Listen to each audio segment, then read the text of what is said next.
Une idée comme ça vient de l'échange entre architectes que nous avons pu avoir, de discussions et puis bien sûr de promenades autour du site qui nous ont révélé de manière tout à fait limpide cette maison des Trois Pignons comme référence.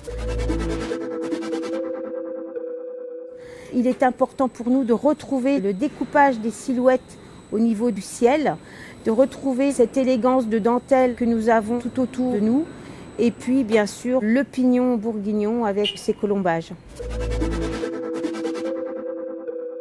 Alors comme on est sur des éléments de commerce et de bureau, dans les standards actuels, on aime bien avoir des belles hauteurs sous faux plafond. Aujourd'hui, normalement, on est sur des 2,50 m. Là, on est plus haut. Donc en fait, ça nous a demandé à avoir des éléments qui sont plus importants, faire des réservations pour passer les réseaux plus haut, tout en gardant un niveau fini relativement accessible, parce que comme tu peux le voir, en fait là, on est sur un des niveaux finis les plus hauts et on reste à peu près dans l'environnement et dans les hauteurs qui nous entourent. Il situe donc une rivière souterraine qui s'appelle le Suzon. Ça nous a amené une contrainte forte sur les travaux de fondation du bâtiment, donc c'est sur l'extension du bâtiment. Là où on devait réaliser les fondations du projet, on était situé au droit des fondations existantes qui dataient de 72. Donc on a dû dédoubler les appuis des fondations à cet endroit-là pour pouvoir réaliser notre projet.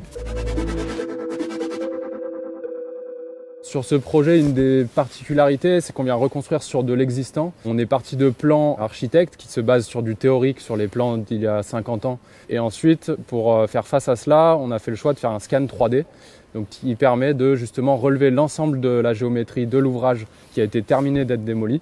Et ensuite, par-dessus ça, on vient faire nos plans exécution sur lesquels on vient adapter en fonction des différentes contraintes et des différents écarts qu'on va retrouver sur les géométries de l'existant.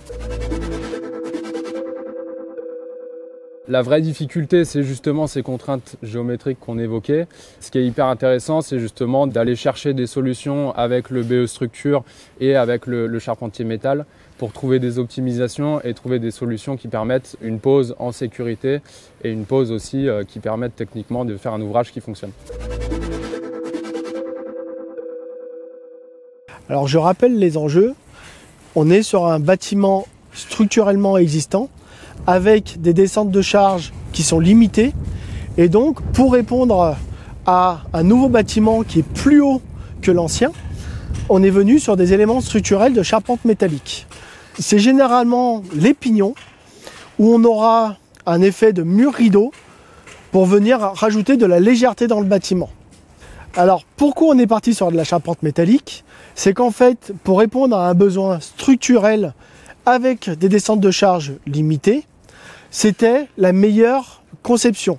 Il y a un deuxième point qui est important, c'est que la charpente métallique est un élément constructif qui peut se faire assez rapidement et qui se marie assez bien avec la toiture et l'élément de bardage qu'on a prévu par la suite.